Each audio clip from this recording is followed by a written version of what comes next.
Pero bago tayo magpatuloy ay pakilike ang ating video. Ganun din ang subscribe button, pati na rin ang bell icon para lagi kayong updated sa mga parating ko pang mga uploads.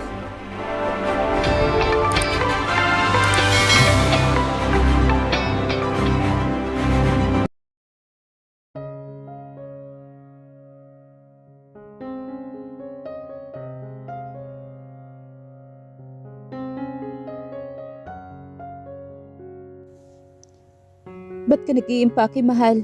Saan ka pupunta? Isasama mo ba ako?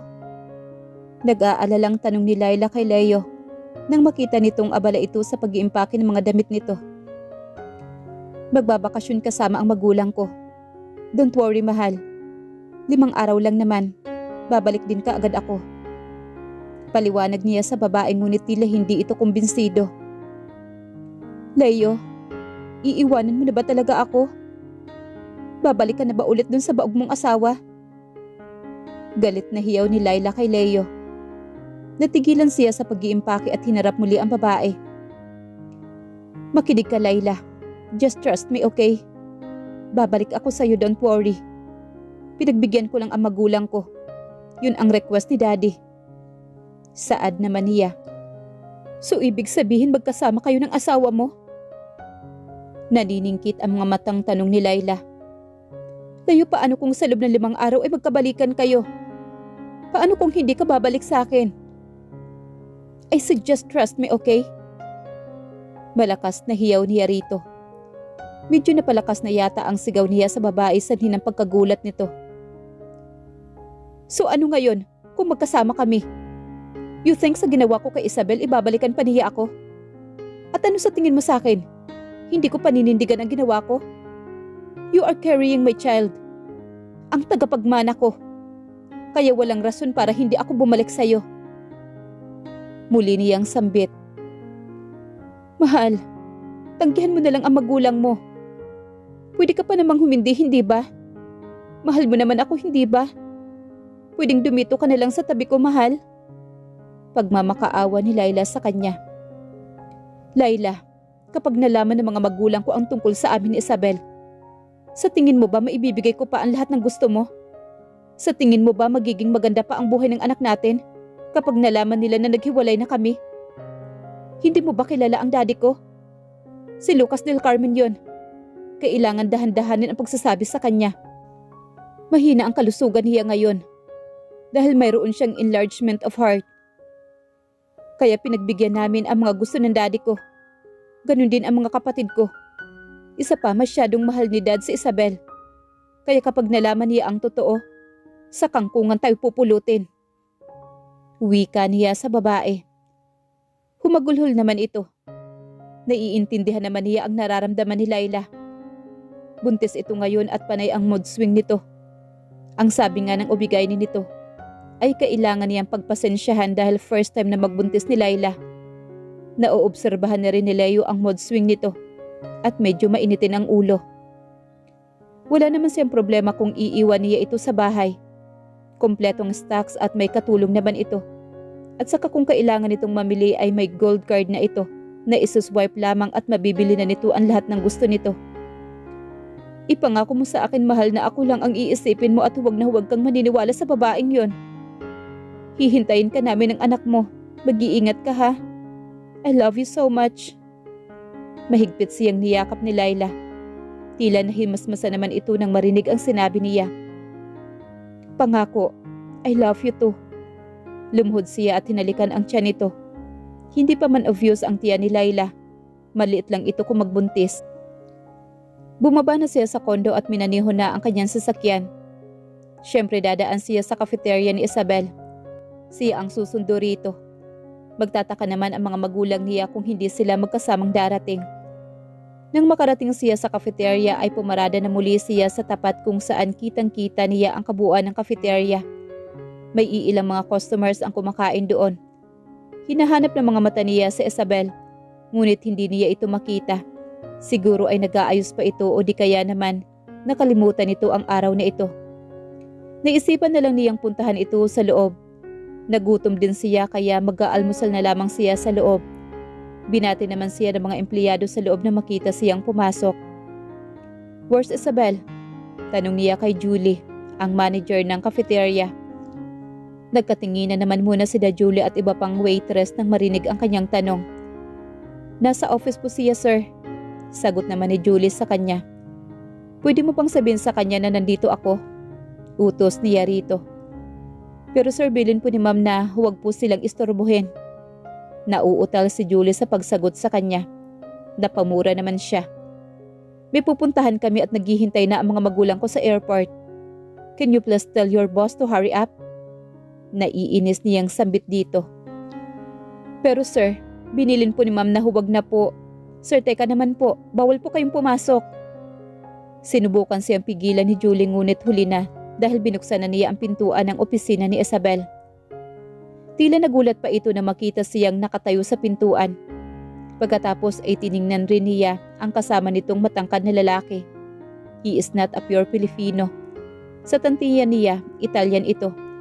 Magkatabi ito at si Isabel. Maraming mga powder kape ang nagkalat sa mesa at maraming mga spoons at baso ang nakapatong din doon. Ngunit muling ibinaling ni Isabel ang tingin sa lalaking kasama nito at parang hangin lamang siyang nakatayo sa harapan ng mga ito.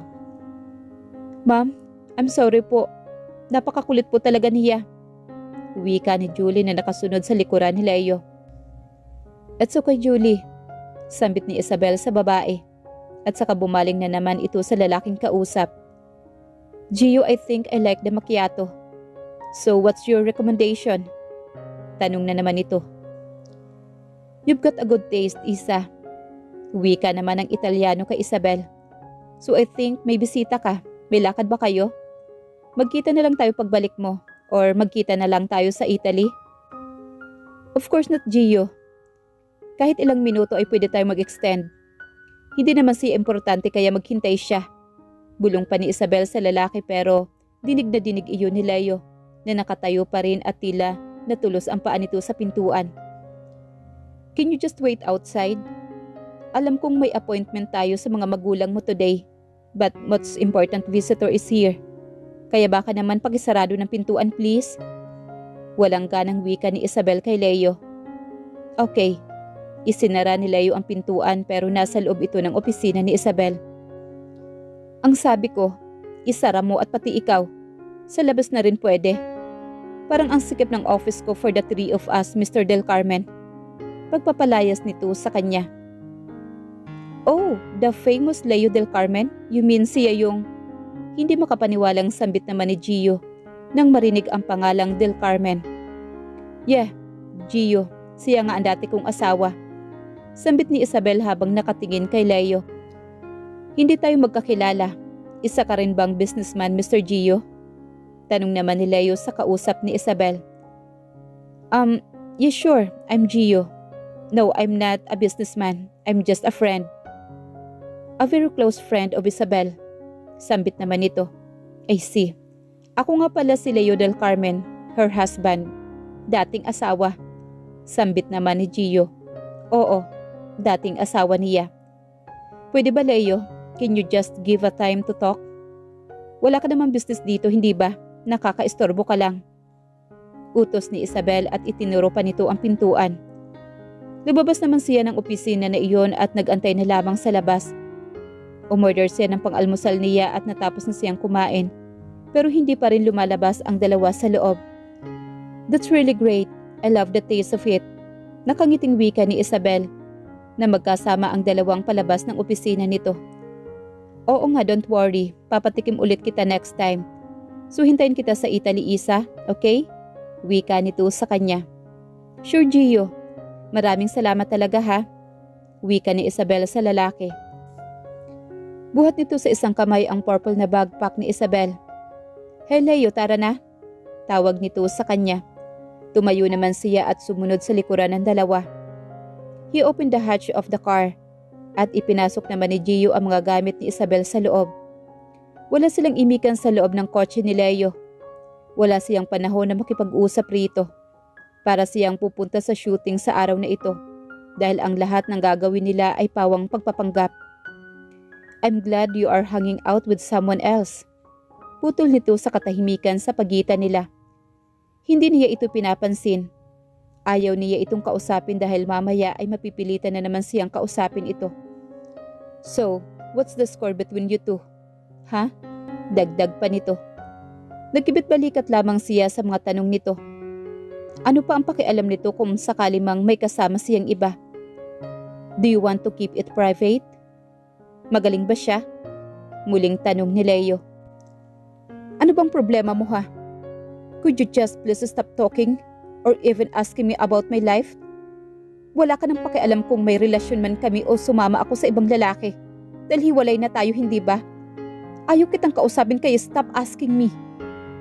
Matapang niyang saad rito. Kaibigan niya si Gio. Isa itong half Italian, half Pinoy na bumisita sa Pilipinas at dumaan sa cafeteria niya bago ito bumalik muli sa Italy. Supplier niya ito ng iba't ibang flavors ng coffee at kay Gio galing ang iba't ibang flavors ng coffee niya sa cafeteria. He is also a secret assassin based on Germany. Talagang napakasarap kakwentuhan ang kaibigan niyang yon. Kung wala lamang talaga siyang appointment ngayon, ngayong araw na ito ay mahaba-haba pa sana ang oras na pagsasamahan nila. Napakarami pa sana niyang gustong ikwento sa kaibigan na naudlot dahil dumating na si Leo. Alam mo, hindi naman ako nangingialam sa inyo, hindi ba?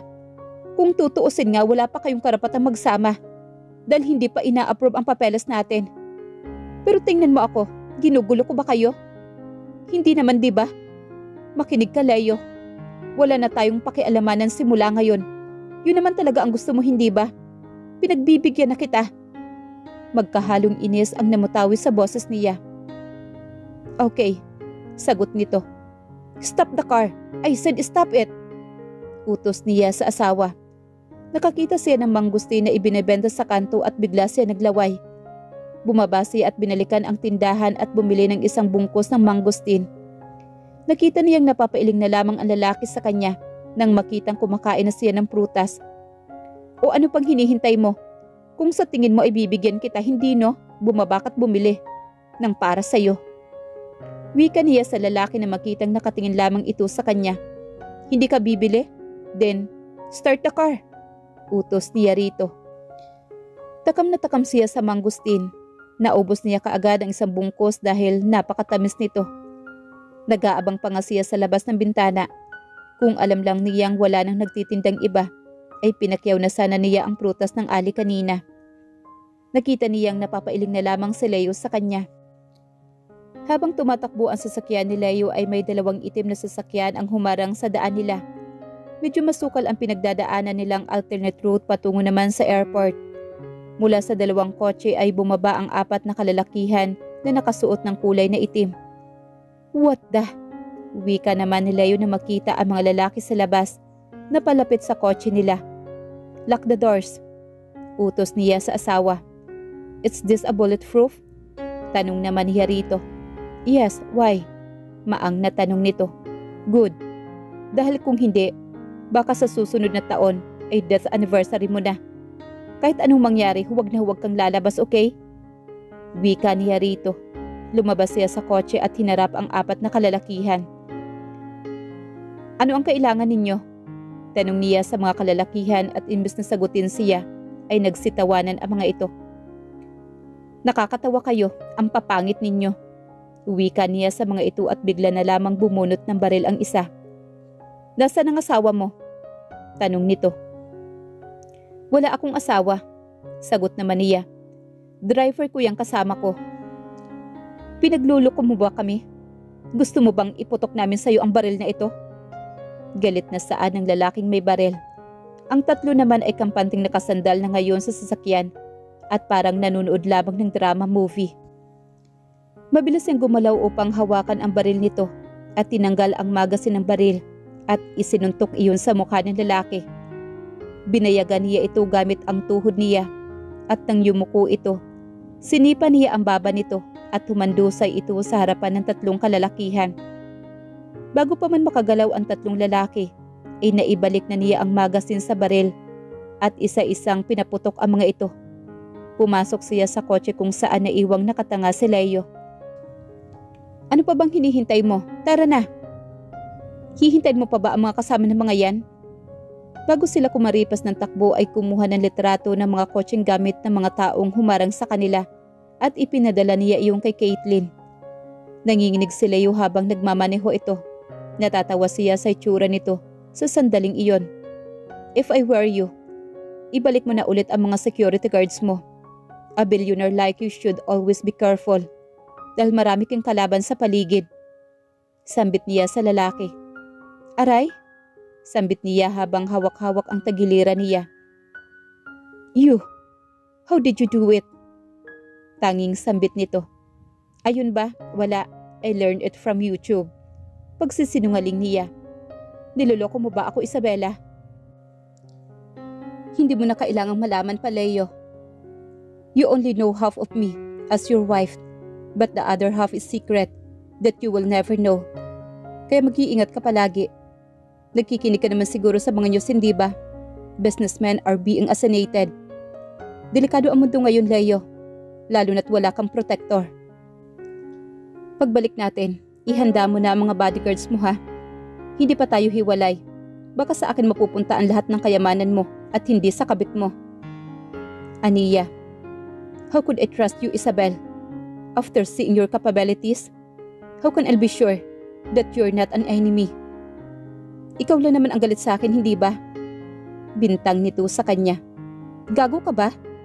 Sana hinayaan na lang kitang patayin ng mga kalalakihang yun kanina. Tinulungan na nga kita. Inis niyang sambit. I'm sorry, Isabel. I'm just not used to seeing you like that. Ibang-iba ka sa dating Isabel na nakilala ko. You've turned into someone who's afraid of anything. You are another person. Iba sa dating Isabel na pinakasalan ko. Uwi ka nito. Dahil binago mo ako. At hanggang nakarating na sila sa airport, ay hindi na sila muling nag-uusap pa.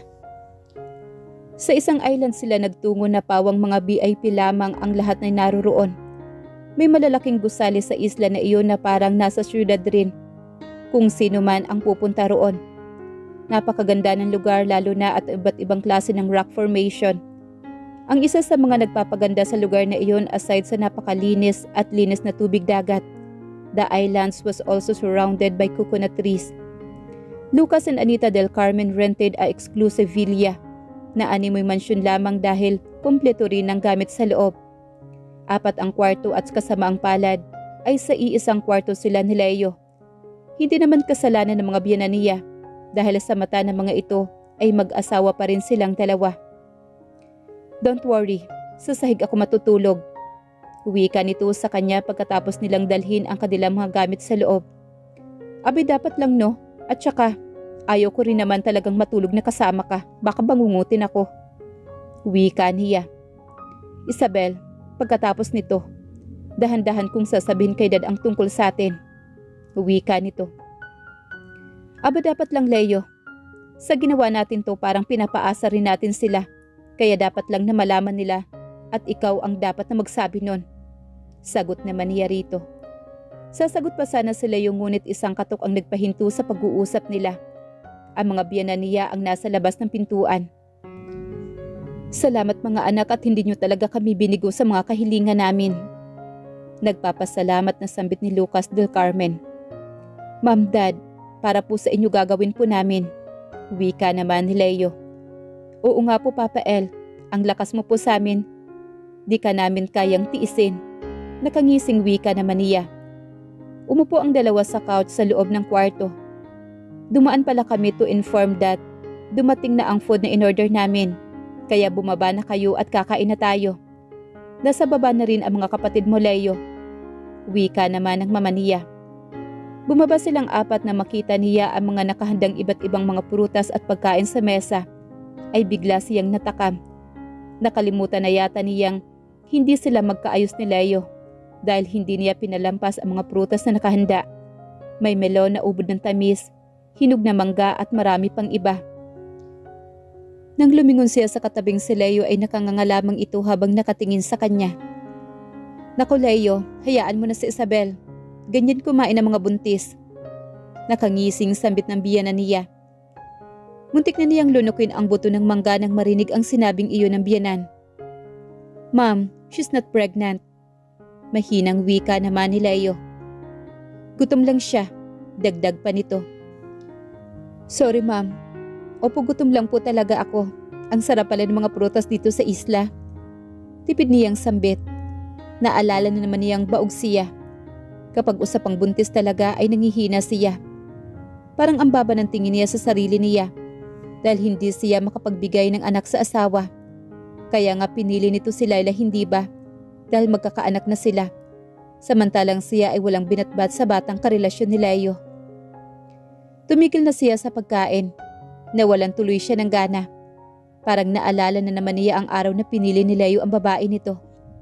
Hinayaan niya dahil ramdam niya ang pagkatalo niya. At ngayon ay nandito siya sa isang isla kasama ang asawa upang ipakitang magkaayos sila for the sake of her father-in-law. Hindi madali ang ginagawa niya ngayon because being with him and acting as his wife is a torture for her. May puso siya para sa matandang biyanan, kaya harapin niya ang lalaking gusto na niyang iwasan dahil sa pananakit nito sa kanya. She is not even looking at him the way she used to look at him before. Nisulyap sa mukha nito at sa kabuuan ng lalaki ay ayaw niya, maliban na lamang kapag kinakausap siya nito. And hopefully, after this acting in this island, ay tuluyan na siyang makakalayo kay Leo. Dahil ngayon, habang nakaupo sila sa dining table, ay parang mabibiyak na ang puso niya sa sakit. Ayaw na sana niya pero hindi niya mapigilan na hindi masaktan.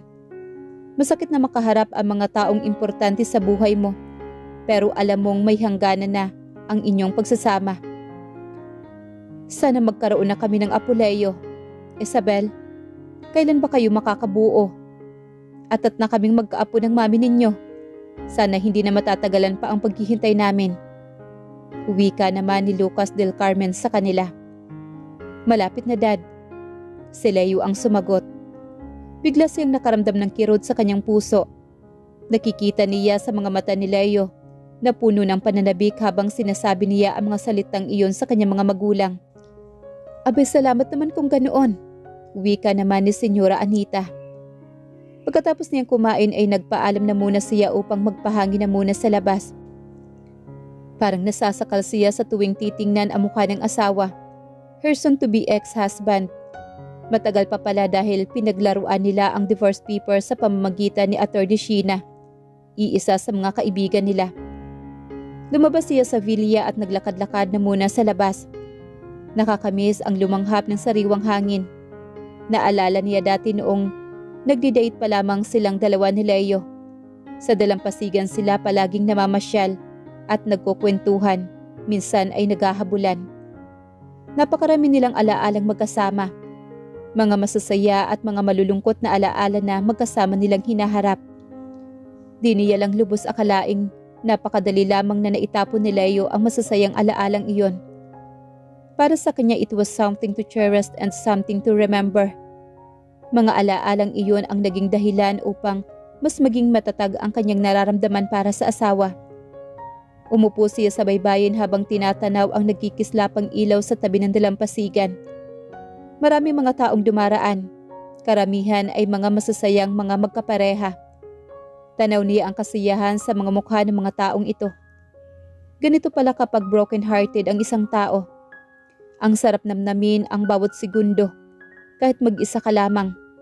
Ang sarap pakinggan ang bawat salitang kanyang dati hindi mo man lang binibigyang pansin. Ang sarap magmuni-muni hanggang sa mapagtanto mo na ang totoo pala ang lahat, na nasaktan ka at niloko. Niyakap niya ang sarili. Ramdam niya ang pag-iisa. Dahil ang nag-iisa niyang kaibigan ay wala na. Sa totoo lang ay hindi pa rin siya naka-move on, kahit na pinipilit niya ang kanyang sarili. Dumampot siya ng isang malaking bato sa dalampasigan at ibinato iyon sa malawak na karagatan. Isang malakas na mura. Dinig niyang hiyaw ng boses lalaki. Hindi niya mawari kung asa nagaling ang boses na iyon. Tumayo siya lumingalinga sa paligid ngunit wala naman siyang makita. Naglalakad na sana siya sa villa nang may umahon na isang lalaki at babae mula sa tubig. Ang lalaki ay nakahawak sa ulo nito at walang ibang tinititigan kundi siya lamang. Hoy miss, may problema ka ba? Tanong ng lalaki sa kanya. Baby, bumalik ka na muna sa villa. Kakausapin ko lang muna ang babaeng to. Baling pa nito sa babaeng kasama sabay halik sa labi nito. As in, nag-lips to lips pa talaga ang dalawa sa harapan niya. And so, ikaw anong problema mo sa akin? Tanong naman niya sa lalaki. Naka-swimming trunks lamang ito. Malapad ang pangangatawan at mabalahibo ang dibdib. He is tall at halos tumitingala siya nang lumapit pa ito sa kanya. Matangkad ito pero sa tingin niya mas bata ito sa kanya. Siguro mga 3 o 4 na taon itong mas bata sa kanya. Napakagwapo nito. Kung hindi siya nagkakamali ay feel-am ito dahil sa kutis at laki nito. Ikaw pa talaga ang galit, miss? Ikaw na nga itong nanakit ng tao. Tingnan mo nga itong ulo ko. I'm sure bukol ang aabutin ko bukas. Wika nito sa kanya. Ganun ba? Well, kasalanan ko ba kung masyado kang tanga? Oh well, naghalikan pa nga kayo ng girlfriend mo, no? I'm sorry kung nadisturbo ko kayo. Sambit niya rito. Ano pa nga ba ang ginagawa nito at ng babae kanina? Hindi nga niya naaninig ang dalawa. Siguro ay sumisisid ito sa babaeng yun kanina. Ako tanga? Ikaw pa lang ang babaeng tinawagan akong tanga, ha? Sambit nito at bigla na lamang mas lumapit sa kanya at hinawakan ang magkabila niyang pisngi at hinalikan siya kaagad. Bigla niya itong sinampal ng bitawan nito ang mga labi niya. Akala niya ay magagalit ito ngunit nginitian pa siya nito. So amanos na tayo, miss, ha? Binato mo ako ng bato, kaya binato rin kita ng halik. Sambit nito at bigla na lamang itong naglakad papalayo sa kanya. Naiwan siyang nakatayo habang hawak-hawak ang mga labi niyang hinalikan na lamang bigla ng ekstranghero. Bumalik siya sa villa upang maligo at magbihis. Pagkalabas niya sa banyo ay nakita niyang nakatayo si Leo at may kausap ito sa telepono. I understand, attorney. Sige, maghihintay ako sa update mo. Wika nito sa kausap nito sa cellphone. Habang nakatalikod ito ay nagbibihis na siya. Siguro naman ay sinabi na rito ng attorney nito na magkakaproblema ang papeles nila. Mabuti nga iyon. Where have you been? Hinahanap kita kanina. Wika nito sa kanya. Why? Anong kailangan mo sa akin? Namiss mo ba ako bigla? Tipid niyang wika sa asawa. Hinanap lang kita. I think this is also the greatest time for us to have closure, Isabel. Sambit nito at napataas naman ang isang kilay niya. Hindi na tayo teenager para sa mga closure na yan, Leo. Huwag kang mag-alala. Hindi ako maghahabol sa'yo. Panghawakan mo ang salita ko. Kahit nasaktan ako, ay magpaparaya ako. Dahil buntis nga ang babae mo at para sa ikaliligaya mo, ay pinapalaya na kita, Leo. Seryoso niyang sambit sa lalaki. Lumapit ito sa kanya at niyakap siyang bigla. Maraming salamat, Isabel. Itinulak niya ito. She don't wanna feel his embrace anymore. Sabihin mo nga sa akin, Leo. Mahal mo ba talaga siya? Ewan niya kung bakit niya nagawa pang tanungin ang lalaki kahit alam naman niya kung ano ang totoong sagot. Higit pa sa buhay ko, Isabel. Seryosong sambit nito na ikinawala sana ng buong lakas niya sa katawan. Bakit ba nagtanong pa na naman siya? Bumalik na naman siya sa dating Isabel na tuwing kasama niya si Leo. Ngunit pinatatag niya ang kanyang sarili. Then, tama nga na pinalaya na kita. Masaya akong palayain ka na, Leo, dahil hindi ka naman karapat-dapat na ipaglaban.